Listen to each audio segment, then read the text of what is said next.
Capítulo 4, Parte 2. Descarregando as pedras. Jesus veio à terra e imediatamente derrubou a carroça de regras e regulamentos dos judeus. Ele atingiu a liderança religiosa na ferida que mais incomodava, com um golpe bem no meio de seu orgulho espiritual.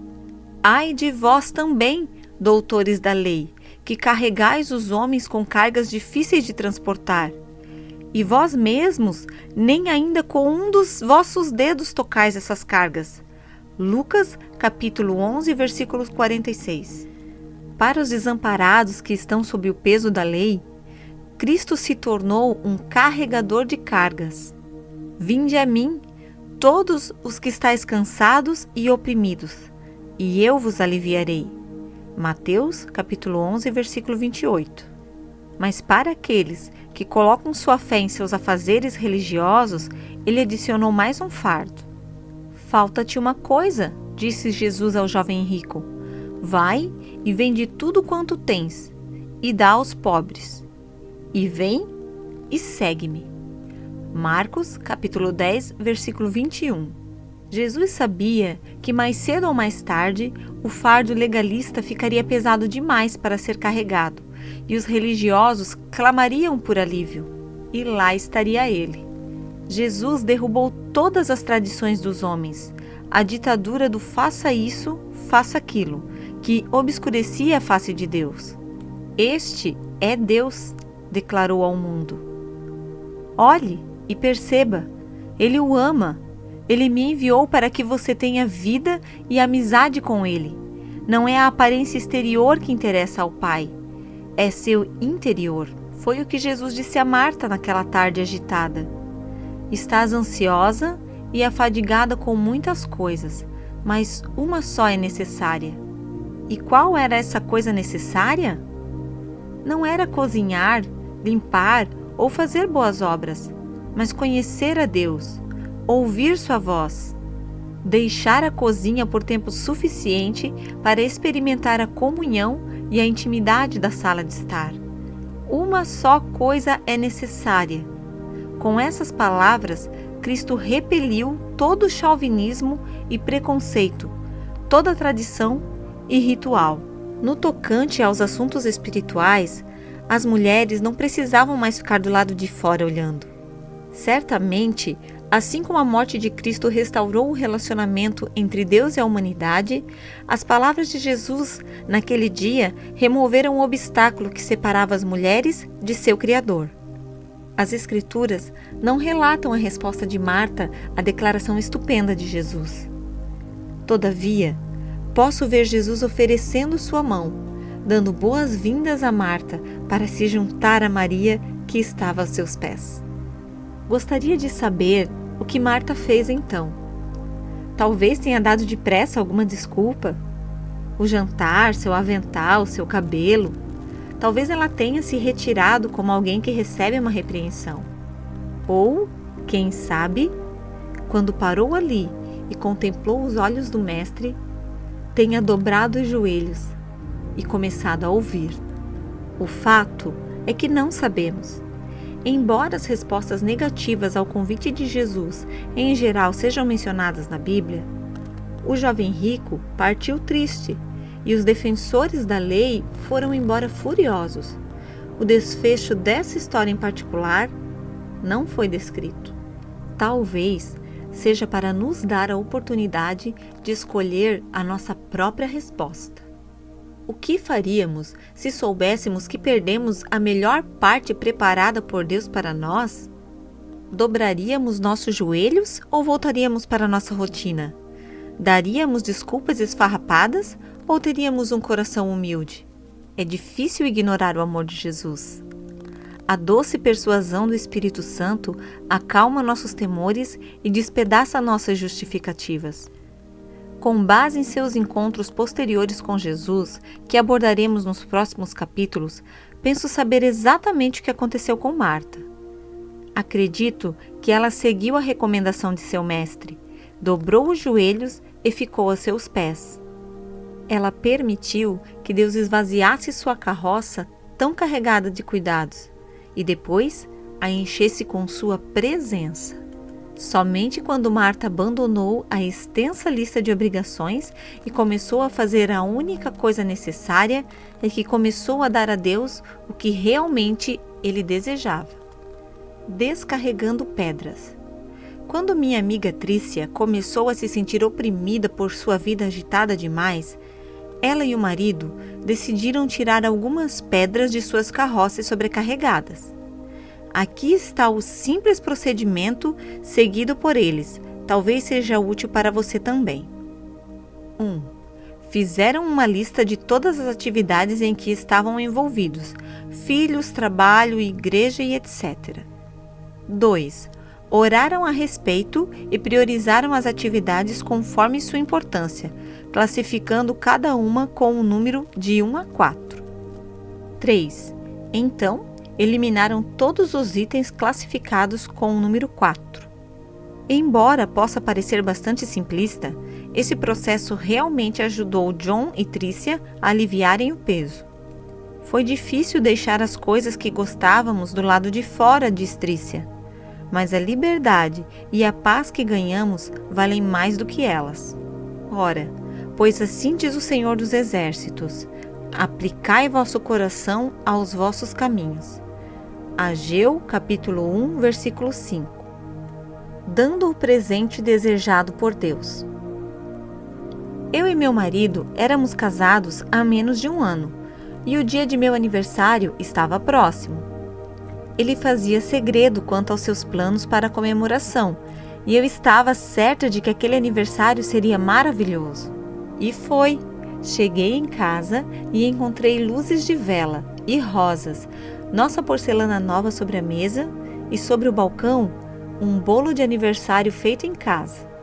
John tinha visitado nossa vizinha, a senhora Chapman, e ela lhe mostrou como preparar tudo, a partir do zero. Eu estava muito impressionada. No entanto, o que mais me intrigou foi a grande caixa no centro da mesa. O que poderia ser? Lingerie? Um vestido novo?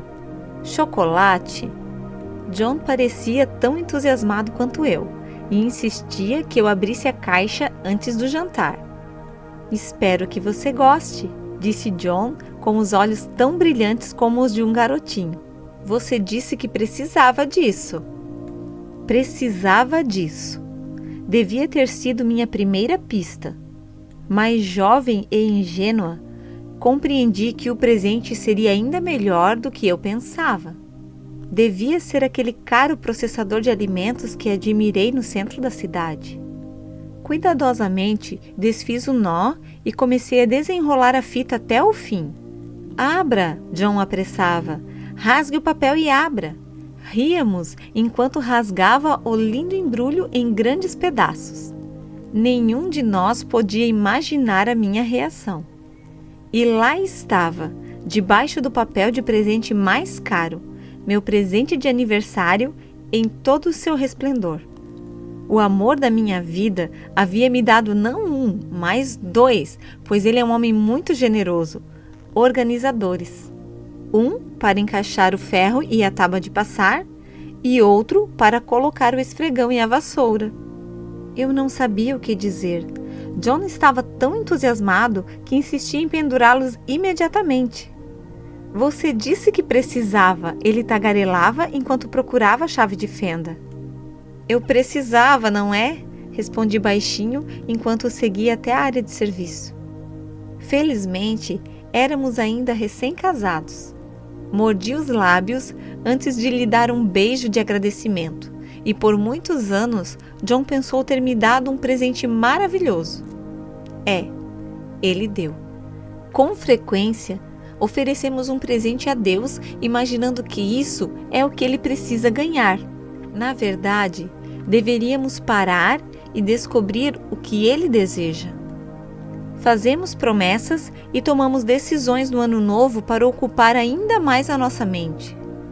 Nesse ano, vamos ler a Bíblia toda. Nesse ano, vamos fazer parte do grupo de oração ou começar um novo grupo sozinhas. Nesse ano, vamos experimentar aquele jejum de 40 dias que todos falam.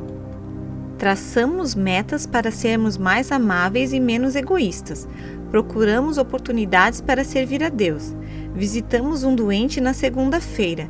Integramos o serviço de aconselhamento por telefone na terça-feira. Nos apresentamos como voluntárias na escola na quarta-feira. Trabalhamos na assistência social na quinta-feira. Digitamos os boletins da igreja na sexta-feira. Brincamos com os nossos filhos no sábado e vamos à igreja no domingo. E tudo o que fazemos é importante. Tudo isso é bom. O problema é que, ao contrário da opinião popular, não podemos fazer tudo, nem devemos tentar. Paulo explicou esse assunto em Romanos 12. Ele disse que o corpo de Cristo tem muitos membros e que cada um deles tem um dom diferente. Isso significa que cada um tem um trabalho diferente a fazer. O fato de que 20% da igreja faz 80% do trabalho não é exatamente o que Deus deseja. As palavras de Jesus para Marta são direcionadas àqueles que também estão estendendo os limites do trabalho da igreja. Uma só coisa é necessária. Precisamos reservar um tempo para sentar aos pés de Jesus, para adorá-lo e conhecê-lo melhor. Quando colocamos as coisas importantes em primeiro lugar, Ele se agrada em revelar sua vontade. A nossa parte é cumpri-la. Às vezes, penso que tenho dificuldades em discernir a vontade de Deus, pois estou cercada pelo óbvio. Obviamente, alguém precisa cuidar das crianças pequenas durante o culto. Obviamente, alguém precisa visitar Kathleen, que está de cama por causa de uma gravidez de risco. Obviamente, alguém precisa selecionar os quarteirões para o trabalho missionário e falar sobre Jesus com o meu vizinho. Estou rodeada de necessidades legítimas e quero atender a todas. E então, eu tento, mas no meio de um dia tumultuado de trabalhos, encontro-me aflita e frustrada. Não mais com a mesma disposição com que levantei naquela manhã. Foi exatamente o que aconteceu há alguns anos, quando a nossa igreja no Oregon programou uma festa de missões. Alguém, obviamente, precisava tomar a frente, então me apresentei com alegria, certa de que estava fazendo um favor para Deus. Estava irrompendo em criatividade e energia para esse projeto. Ó Senhor, disse eu, Tu vais amar o que eu planejei para Ti. Então comecei a trabalhar, certa de que Deus estava ao meu lado. Infelizmente, tudo relacionado ao evento foi uma luta. Houve reclamações por parte dos outros e eu também murmurei. Mas depois que terminou, fiquei bastante satisfeita. A festa estava linda, a comida deliciosa e a decoração requintada.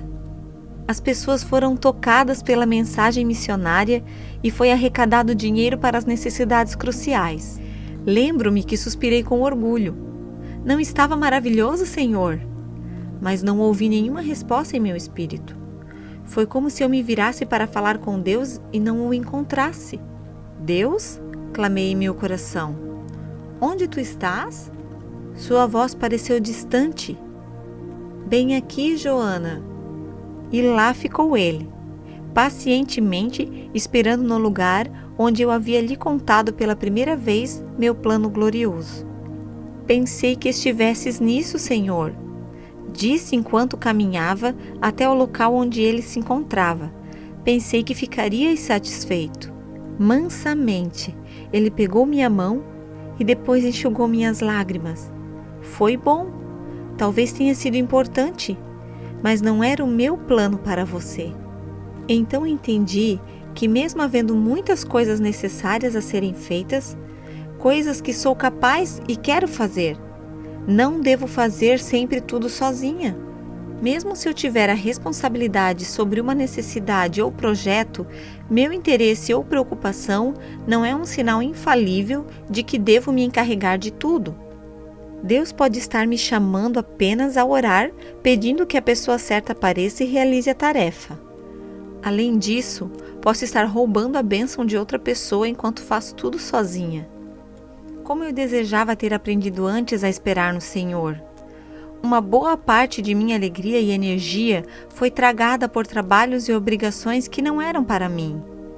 Ainda sou propensa a me precipitar, presumindo conhecer a vontade de Deus, em vez de esperar e ouvir o que Ele deseja. É um grande erro quando o Espírito Santo me pede algo e estou debruçada em outro projeto ou cansada demais por causa do meu último exercício de futilidade para fazer o que Deus quer de mim. O poder prático da única coisa necessária. A única coisa necessária na vida de Marta, de acordo com Jesus, era a comunhão com Ele. E isso se aplica a nós. Mas o princípio dessa única coisa pode ter implicações menores e práticas, que serão úteis quando a vida estiver oprimindo você. Aqui estão algumas maneiras de praticar esse pensamento quando seu coração se sentir sobrecarregado. 1. Convide Jesus para decidir e reinar. Todas as manhãs, antes de se levantar da cama, convide o Senhor a se assentar no trono de sua vida. Peça para que Ele seja a única coisa necessária em sua vida. Ofereça a Jesus seu dia e peça sabedoria e orientação. 2. Peça a Deus para lhe revelar o próximo passo. Durante o dia, continue perguntando ao Senhor: qual é a próxima coisa que preciso fazer? Não permita que as circunstâncias a sobrecarreguem. Siga o próximo passo quando Ele o revelar. Lavar a louça, dar um telefonema, vestir a roupa apropriada para caminhar. Então, siga o próximo passo e assim por diante. 3. Creia que as coisas necessárias serão realizadas. Considerando que você dedicou o seu dia ao Senhor, creia que Ele vai lhe mostrar as coisas que devem ser feitas. Faça o que puder durante o tempo disponível. Então, creia que aquilo que não foi realizado não era necessário ou está nas mãos de Deus. 4. Sujeite-se à direção do Espírito Santo. Seu dia pode ser interrompido por ordens divinas. Em vez de resistir às interrupções, deixe-se levar pelos caminhos de Deus. Você vai se surpreender com a alegria e a liberdade quando entregar sua agenda e colaboração ao Espírito Santo. Confia ao Senhor as tuas obras e teus pensamentos serão estabelecidos. Provérbios, capítulos 16 e versículo 3.